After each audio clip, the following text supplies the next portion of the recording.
Assalomu alaykum, hurmatli tomoshabinlar. Bugun men pensionerlar uchun juda muhim bo'lgan masalani tushuntirib beraman. Yangi qoidalar sabab pensiya pulini naqd olish, karta orqali olish, ishonchnoma bilan olish va bankdagi tekshiruvlar bo'yicha ko'p savollar paydo bo'lyapti.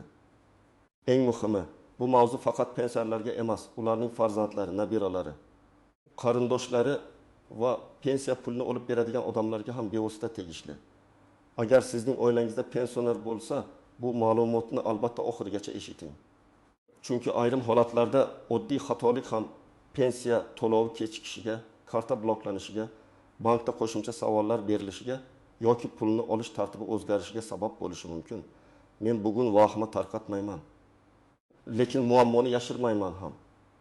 Qaysi holatda xavotir qilish kerak, qaysi holatda esa hammasi qonuniy va odatiy tartibda davom etadi, barchasini sodda tilda tushuntiraman. Hozirning o'zida kanalga obuna bo'ling. Videoga like bosing. Chunki bunday ma'lumotlar aynan o'z vaqtida eshitilganda foyda beradi. Endi asosiy masalaga o'tamiz. Avvallari ko'pchilik pensionerlar pensiyasini juda oddiy tartibda olardi. Kimdir pochta orqali uyga keltirtirardi, kimdir bank kassasidan naqd pul qilib olardi. Kimdir farzandiga ishonchnoma berib pulni oldirardi, yana kimdir plastik kartaga tushgan pulni bankomatdan yechib ishlatardi. Ko'p yillar davomida odamlar shu tartibga o'rganib qolgan. Lekin hozir moliyaviy tartiblar kuchaymoqda. Davlat to'lovlari, pensiya, nafaqa, kompensatsiya va boshqa ijtimoiy pullar bo'yicha nazorat ancha aniq bo'lyapti. Sababi juda oddiy. Pul haqiqatan ham egasiga yetib borishi kerak. Pensionerning puli boshqa odam tomonidan noqonuniy ishlatilmasligi, o'lgan odam nomidan pensiya olinmasligi, soxta ishonchnoma bilan pul yechilmasligi, kartadan kimdir yashirincha foydalanmasligi kerak. Shuning uchun odamlar orasida pensionerlarga naqd pul taqiqlanadi. Endi pensiyani faqat karta orqali olish mumkin. Bank naqd bermaydi. Pensioner o'zi bormasa pul berilmaydi degan gaplar ko'paydi. Men bu yerda aniq aytaman. Har bir gapni to'g'ri tushunish kerak. Naqd pul butunlay yo'q bo'lib ketdi. Pensioner endi hech qachon qo'lga pul ola olmaydi degan ma'no yo'q. Lekin ayrim holatlarda pensiya pulini olish tartibi o'zgaradi. Bank yoki tegishli tashkilot pensionerdan qo'shimcha tasdiq, hujjat yoki shaxsiy ishtirok talab qilishi mumkin. Oldin ko'p narsa odatiy ishonch asosida yurardi. Masalan, ona kishi o'g'liga kartasini berib qo'yardi. O'g'li har oy bankomatdan pensiyani yechib kelardi. Hech kim savol bermasdi. Lekin keyin nizolar chiqardi. Pensioner men pulimni olmadim deydi. Farzandi men berganman deydi. Bank esa kartadan pul yechilganini ko'rsatadi. Yoki qariya odam kasal bo'lib yotadi. Uning kartasi boshqa odam qo'lida yuradi. Pul qayerga sarflanayotgani noma'lum bo'ladi. Mana shunday holatlar sababli qoidalar qat'iylashmoqda. Birinchi bilishingiz kerak bo'lgan narsa, pensiya pulining egasi pensionerning o'zi. Bu pul farzandning, kelinning, nabiraning, qo'shnining yoki qarindoshning puli emas. Pensioner o'z xohishi bilan kimdandir yordam so'rashi mumkin, lekin pulni tasarruf qilish huquqi pensionerning o'zida qoladi. Masalan, 72 yoshli otaxon har oy 1.800.000 so'm pensiya oladi. U bankomatdan foydalanishni bilmaydi. O'g'liga kartani beradi. O'g'li har oy pulni yechib otasiga 1.200.000 so'm beradi. Qolgan 600.000 so'mni doriga, yo'lga, xizmatga ishlatdim deydi. Agar ota rozi bo'lsa, bu oilaviy kelishuv bo'lishi mumkin. Lekin ota keyin bankka borib, men pensiyamni to'liq olmayapman desa, bu masala jiddiy tekshiriladi. Chunki karta egasi pensioner. Pul egasi pensioner. PIN kodni boshqa odamga berish esa xavfli harakat hisoblanadi. Ikkinchi masala. Naqd pul olish taqiqlanishi deganda ko'pincha pulni rasmiy bo'lmagan yo'l bilan boshqa odam olib yurishi cheklanishi nazarda tutiladi. Ya'ni pensioner bankka o'zi borib, shaxsini tasdiqlab, kartasidan yoki hisobidan naqd pul olish boshqa masala. Lekin pensionerning o'rniga boshqa odam kelib, bu uyda pulni menga bering desa, bank bunday pulni oddiy gap bilan bermasligi mumkin. Bu to'g'ri. Chunki bank xodimi pulni kimga berayotganini hujjat bilan tasdiqlashi shart. Uchinchi masala, ishonchnoma. Agar pensioner o'zi bora olmasa, masalan, oyog'i og'risa, uzoq qishloqda yashasa, kasalxonada yotsa yoki ko'zi yaxshi ko'rmasa, u ishonchli odamga rasmiy ishonchnoma berishi mumkin. Bunda notarius orqali hujjat rasmiylashtiriladi. Ishonchnomada kimning nomidan kimga qanday huquq berilayotgani aniq yoziladi. Faqat pul olib berish uchunmi? Pensiya hisobini boshqarish uchunmi, kartani almashtirish uchunmi, ariza yozish uchunmi? Bularning hammasi hujjatda ko'rsatilishi kerak. Oddiy misol. 68 yoshli ayol 1500 so'm pensiya oladi. U shaharga borishga qiynaladi. Qizi har oy bankdan pul olib berishi uchun notarial ishonchnoma rasmiylashtiradi. Qizi bankka pasporti, ishonchnoma va onasining ma'lumotlari bilan boradi. Bank hujjatni tekshiradi va pulni belgilangan tartibda beradi. Bu yerda muammo yo'q. Lekin agar qizda ishonchnoma bo'lmasa, faqat onasining kartasi va PIN kodi bo'lsa, bu xavfli. Chunki karta egasidan boshqa odam karta bilan operatsiya qilsa, keyin nizo chiqqanda isbotlash qiyin bo'ladi. 4-masala karta orqali to'lovlar. Bugungi tartibda pensiya ko'p hollarda bank kartasiga tushiriladi. Bu pensioner uchun qulay bo'lishi mumkin. Do'konda karta bilan to'laydi. Dorixonada terminal orqali to'laydi. Kommunal xizmatlarni ilova orqali to'laydi. Bankomatdan kerakli miqdorni yechadi. Lekin hamma pensioner ham texnologiyani bilmaydi. Shuning uchun men har doim shuni aytaman. Agar pensioner karta ishlatishni bilmasa, unga yordam berish kerak. Lekin kartani to'liq boshqa odam qo'liga topshirib qo'yish kerak emas. Masalan, pensiya 200 ming so'm. Pensioner har oy 700 ming so'mni oziq-ovqatga, 300 ming so'mni dori-darmonga, 270 ming so'mni kommunal to'lovlarga, 200 ming so'mni nabiralarga yordamga, qolganini uy ehtiyojiga ishlatadi. Agar karta o'zida bo'lsa, u har bir xarajatni nazorat qiladi. Agar karta boshqa odamda bo'lsa, pensioner o'z pulining qayerga ketayotganini bilmay qolishi mumkin. Yangi tartiblarning asosiy maqsadi ham shuni oldini olish. Pensiya manzili tarzda egasining qo'liga yoki nazoratiga yetib borishi kerak. 5-masala.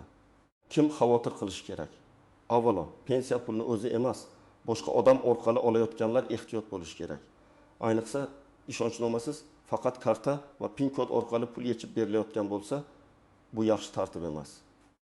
Ikkinchidan, uzoq vaqt bankka bormagan, shaxsiy ma'lumotlari yangilanmagan, pasporti yoki ID kartasi almashtirilgan, lekin bankka xabar qilmagan pensionerlar hujjatlarini tekshirtirib qo'yish kerak. Uchinchidan, chet elda yashayotgan, lekin O'zbekistonda pensiya olayotgan shaxslar ham o'z holatini aniqlashtirib turish kerak. Kim xavotir qilmasligi kerak. Agar pensiyangiz kartangizga tushayotgan bo'lsa, karta o'zingizda bo'lsa, PIN kodni hech kimga bermasangiz, bankdan pulni o'zingiz olsangiz yoki rasmiy ishonchnoma orqali ishonchli odamingiz olib bersa, odatda katta muammo bo'lmaydi. Agar siz har oy pensiyani o'z vaqtida olayotgan bo'lsangiz, hujjatlaringiz to'g'ri bo'lsa, yashash manzilingiz va telefon raqamingiz bankda yangilangan bo'lsa, siz faqat ehtiyot choralarini bilib qo'ysangiz kifoya. Endi istisnolar. Yashirin nozik jihatlar va ko'pchilik e'tibor bermaydigan holatlarni tushuntiraman. Birinchi nozik masala yoshi katta odamning jismoniy imkoniyati. Agar pensioner yura olmasa yoki og'ir kasal bo'lsa, u holda albatta bankka o'zi borsin deyish amalda qiyin. Bunday vaziyatda rasmiy yo'l bor. Notarial ishonchnoma, ayrim hollarda uyga chaqiriladigan notarial xizmat, tibbiy ma'lumotnoma, vasiylik yoki homiylik bilan bog'liq hujjatlar. Ya'ni qonuniy yechim bor, faqat uni rasmiylashtirish kerak. Ikkinchi nozik masala pensioner aqliy holati sabab o'z pulini boshqara olmasligi. Masalan, kishi xotirasini yo'qotgan. Og'ir demensiya bor, hujjatga imzo qo'ya olmaydi, pulni tushunmaydi.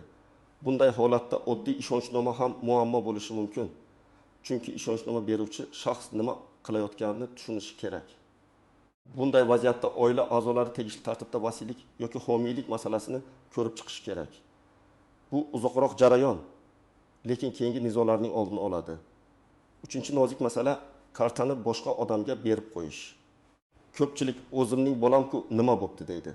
Men oilaviy ishonchni inkor qilmayman, lekin huquqiy tomondan karta shaxsiy to'lov vositasi, PIN kod ham shaxsiy ma'lumot.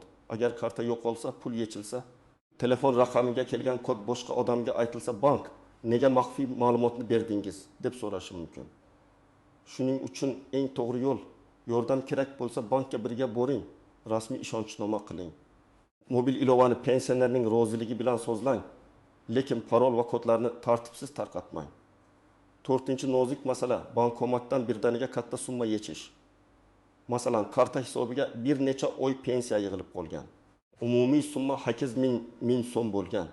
Kimdir bir kunda hammasini yechib olmoqchi. Bank yoki to'lov tizimi bunday operatsiyada limit xavfsizlik tekshiruvi yoki qo'shimcha tasdiq so'rashi mumkin. Bu darhol taqiq degani emas. Ko'pincha xavfsizlik chorasi. Ayniqsa karta egasi yoshi katta bo'lsa, noodatiy operatsiya bo'lsa, pul boshqa hududda yechilayotgan bo'lsa, tekshiruv kuchayishi tabiiy. 5-nozik masala. Pensiya va boshqa tushumlarni aralashtirib yuborish. Ba'zi pensionerlarning kartasiga faqat pensiya emas, farzandlaridan pul, ijara puli, qarz qaytimi yoki boshqa tushumlar ham keladi. Keyin bankda bu pul qayerdan degan savollar paydo bo'lishi mumkin. Bu savol pensionerga nisbatan ayblov emas, bu moliyaviy nazoratning odatiy qismi. Agar tushumlar qonuniy bo'lsa, masalan, farzand har oy yordam yuborsa, bundan qo'rqish kerak emas. Lekin yirik va tushunarsiz pul aylanishlari bo'lsa, hujjat bilan tushuntirishga tayyor bo'lish kerak. 6-nozik masala vafot etgan shaxs nomidan pensiya olish. Bu eng jiddiy holatlardan biri. Agar pensioner vafot etsa, uning kartasiga keyin ham pensiya tushib qolsa va qarindoshlari bu pulni yechib ishlatsa, keyinchalik bu mablag' qaytarilishi talab qilinishi mumkin. Chunki pensiya tirik shaxsning huquqi. Vafot holati rasmiy qayd etilgandan keyin ortiqcha to'langan mablag' noqonuniy olingan deb baholanishi ehtimoli bor. Shuning uchun bunday vaziyatda darhol tegishli tashkilotlarga xabar berish, hujjatlarni rasmiylashtirish va meros masalalarini qonuniy yo'l bilan hal qilish kerak. 7-nozik masala. Pensioner chet elga ketgan bo'lsa, ayrim pensionerlar farzandlari yoniga boshqa davlatga ketadi. Lekin pensiyasi O'zbekistondagi kartaga tushishda davom etadi. Bu holatda shaxsning tirikligi, yashash holati, bank ma'lumotlari, pensiya olish huquqi bo'yicha qo'shimcha tasdiqlar talab qilinishi mumkin. Agar talab qilingan ma'lumotlar vaqtida berilmasa, to'lov vaqtincha to'xtatilishi yoki aniqlashtirishgacha ushlab turilishi mumkin. Shuning uchun chet elda bo'lgan pensionerlar ham o'z hujjatlarini e'tiborsiz qoldirmasligi kerak. 8-nozik masala bank naqd pul bermayapti degan shikoyatlar. Ba'zida bank kassasida yetarli naqd pul bo'lmasligi, texnik cheklov, kunlik limit yoki filial tartib bo'lishi mumkin. Bu hamma pensionerlarga naqd pul taqiqlanganini anglatmaydi. Bunday holatda boshqa filialga murojaat qilish, oldindan buyurtma berish. Bankomatdan qisman yechish yoki karta orqali to'lov qilish mumkin.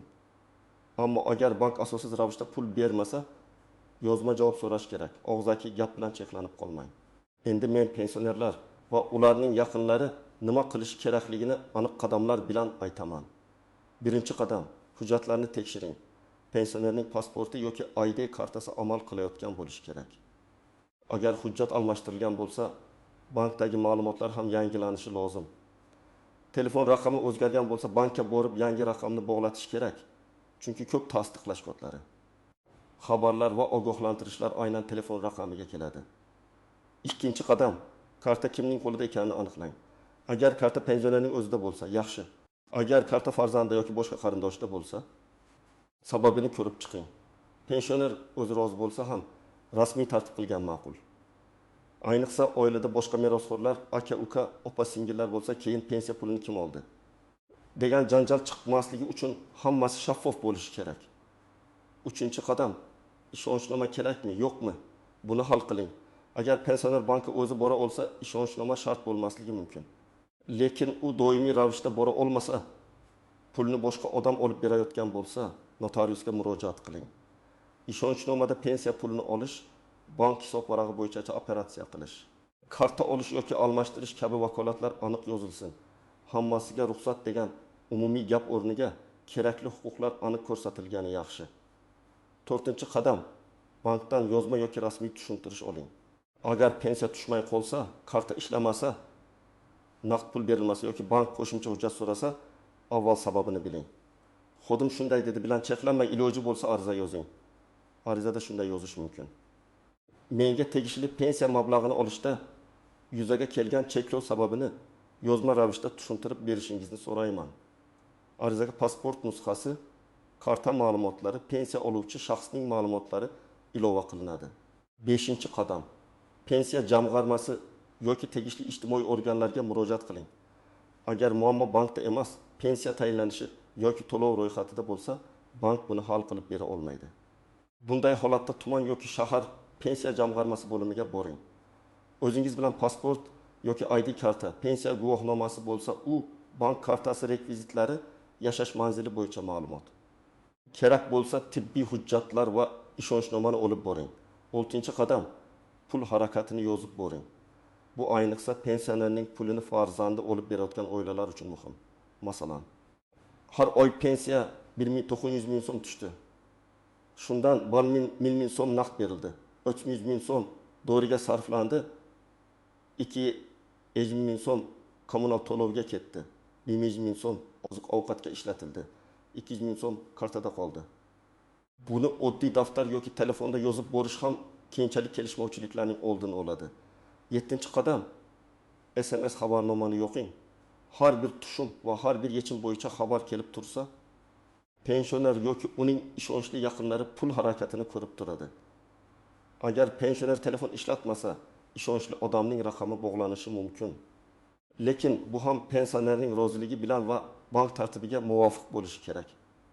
Kodlarni, parollarni, pin kodni begona odamlarga aytmang. Bank xodimi ham telefon orqali pin kod so'ramaydi. Agar kimdir pensiyangiz blok bo'lmasligi uchun kodni ayting desa, bu firibgarlik bo'lishi mumkin. 8-qadam katta summalarni oldindan rejalashtiring. Agar bir necha oy pensiyani yig'ib, masalan, 10 ming so'm yechmoqchi bo'lsangiz, bankka oldindan murojaat qiling. Filialda naqd pul mavjudligini, limitlarni, hujjat talablarini aniqlang. Shunda bankka borib navbat kutib, keyin bugun bera olmaymiz degan holatga tushmaysiz. 9-qadam yolg'on ma'lumotga ishonmang. Internetda ertadan boshlab barcha pensionerlarning naqd puli yopiladi. Pulni olmasangiz davlat olib qo'yadi. Kartaga o'tkazilmagan pensiya kuyadi kabi qo'rqituvchi gaplar tarqalishi mumkin. Har doim rasmiy manbaga qarang. Bankning o'zi, pensiya jamg'armasi, mahalla davlat xizmatlari markazi yoki rasmiy e'lonlar. Shubhali xabar kelgan bo'lsa, darhol kartadagi pulni noma'lum hisobga o'tkazmang. Hech kimga kod bermang. 10-qadam pensionerning roziligini birinchi o'ringa qo'ying. Ba'zan farzandlar onam tushunmaydi, otam bilmaydi deb hamma narsani o'zlari hal qiladi. Lekin pensionerning huquqi bor. U pulini qayerga sarflashni o'zi hal qiladi. Agar yordam kerak bo'lsa, tushuntirib, birga bankka borib, birga hujjat qilib, ochiq harakat qiling. Bu nafaqat qonuniy, balki oilaviy hurmat nuqtai nazaridan ham to'g'ri. Demak, asosiy xulosa shuki, pensionerlarga naqd pul butunlay taqiqlanadi deb vahimaga tushish to'g'ri emas. Lekin pensiya pulini olish tartibi, karta xavfsizligi, ishonchnoma, shaxsni tasdiqlash va bank nazorati bo'yicha talablar jiddiylashmoqda. Maqsad pensionerning pulini himoya qilish, noqonuniy yechimlar va suiiste'molliklarning oldini olishdir. Agar pensiya o'zingiz olayotgan bo'lsangiz, hujjatlaringiz joyida bo'lsa, karta o'zingizda bo'lsa, xavotirga katta asos yo'q. Agar pulingizni boshqa odam olib berayotgan bo'lsa, buni rasmiylashtiring. Agar bank pul bermasa yoki to'lov kechiksa, og'zaki gap bilan qolmang, yozma tushuntirish so'rang. Agar pensioner kasal, yura olmaydigan yoki chet elda bo'lsa, vaziyatni oldindan aniqlashtiring, hujjatlarni tartibga keltiring. Sizningcha pensiya pulini faqat karta orqali berish qulaymi yoki pensionerlar uchun naqd pul olish imkoniyati albatta saqlanishi kerakmi? Fikringizni izohlarda yozib qoldiring. Videoga like bosing. Yaqinlaringizga yuboring va kanalga obuna bo'ling. Chunki men bu kanalda oddiy odamlar bilishi shart bo'lgan qonuniy, moliyaviy va ijtimoiy masalalarni sodda tilda tushuntirib boraman.